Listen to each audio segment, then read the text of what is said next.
everybody. New video. This time it's going to be on soldering irons. And I had to get a new tip because this tip just pretty much had it.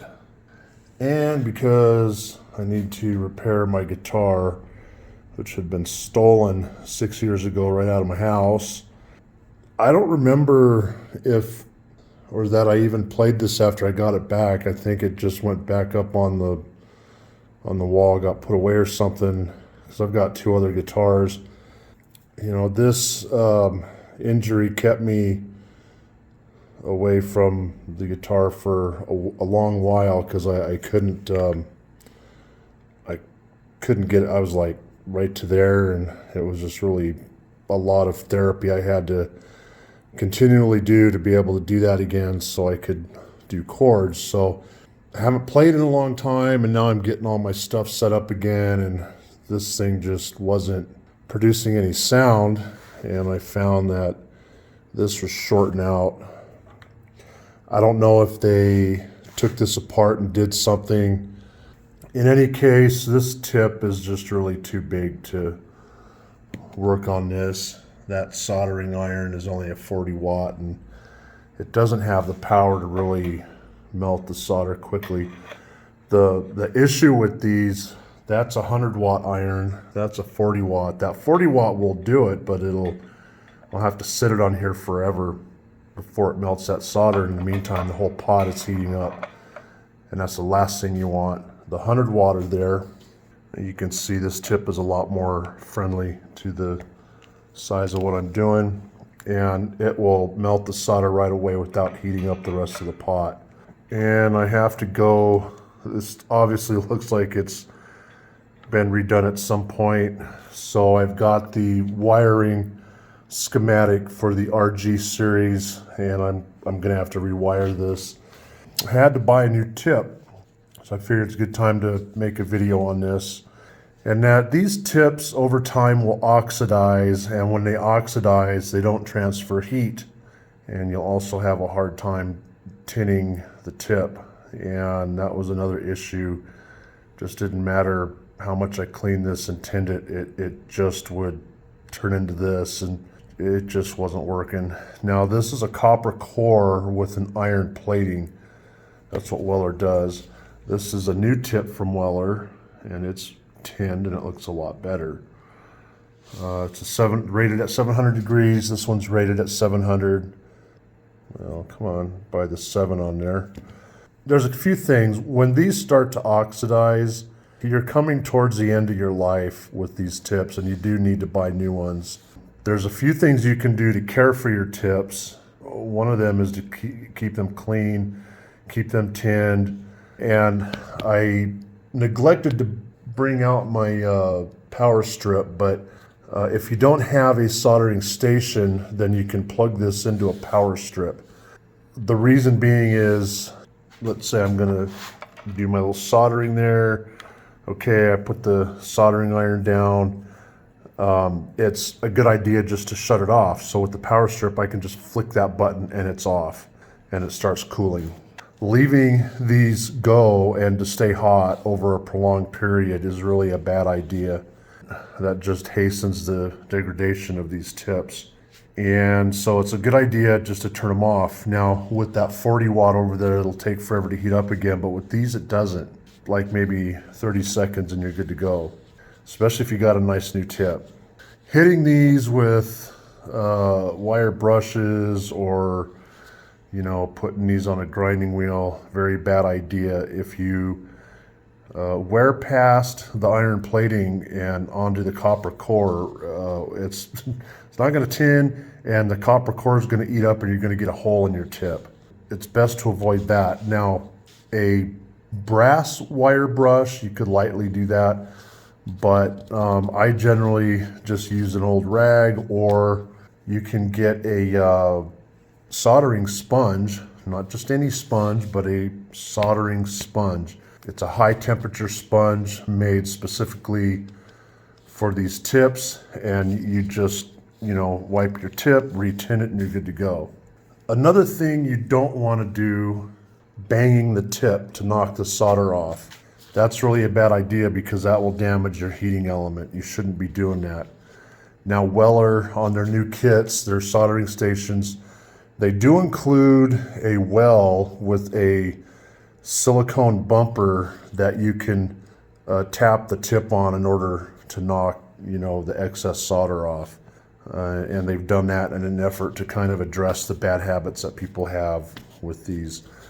That's pretty much, if you're soldering electronics, I would really recommend you go something like this with the 100 water. Just take care of your tip.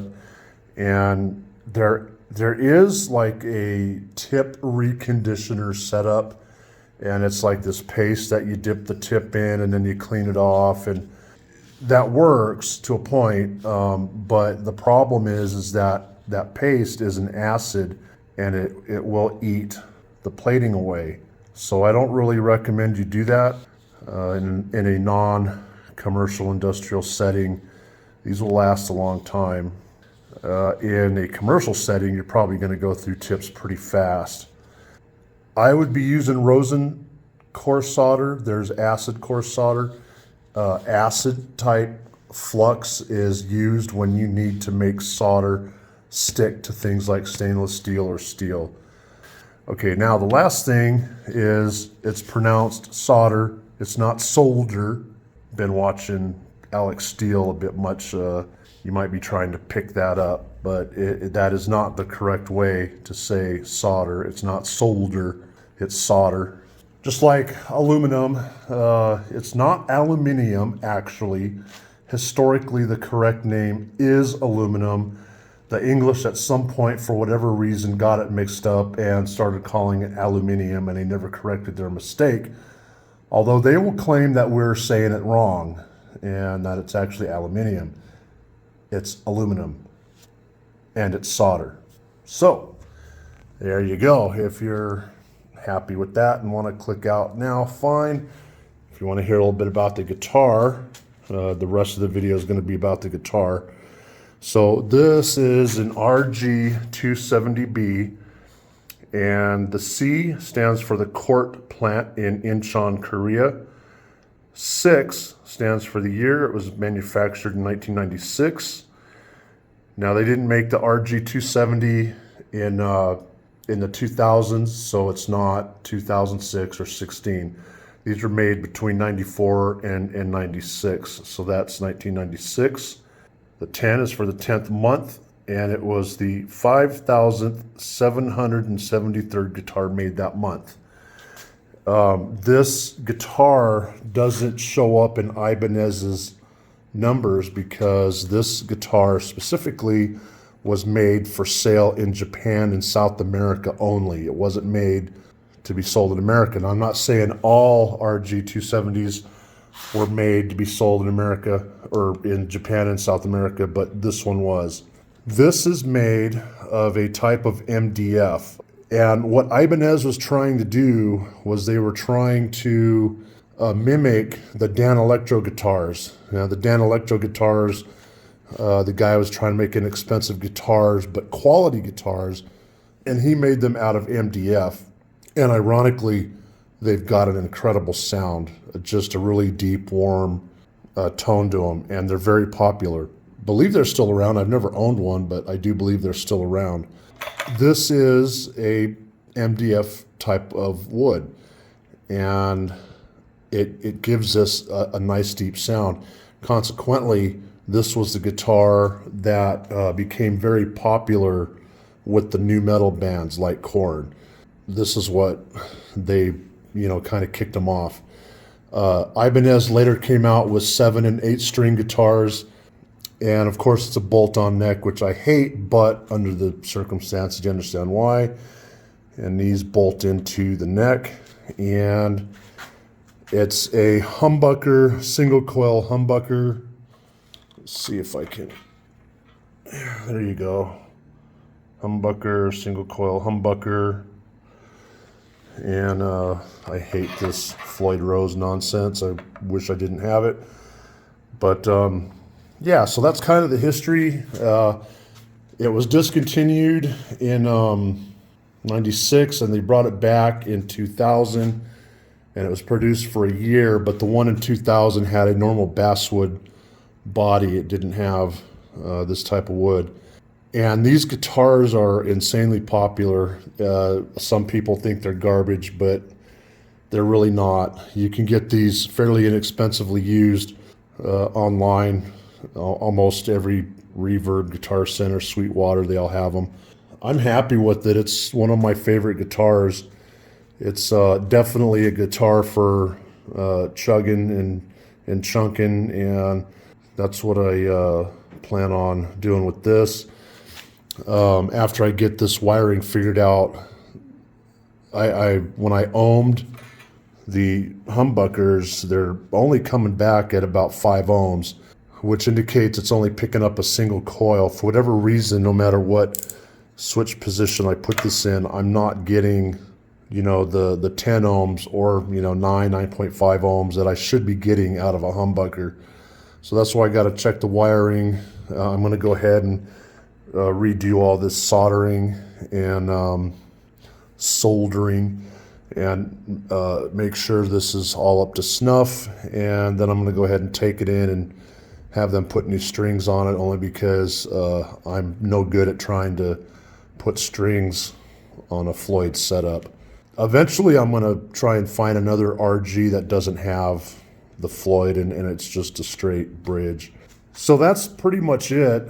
It was stolen out of my condo before I owned my house, and I had another guitar that was on the wall, and me and my son were still up. It was about 9 o'clock.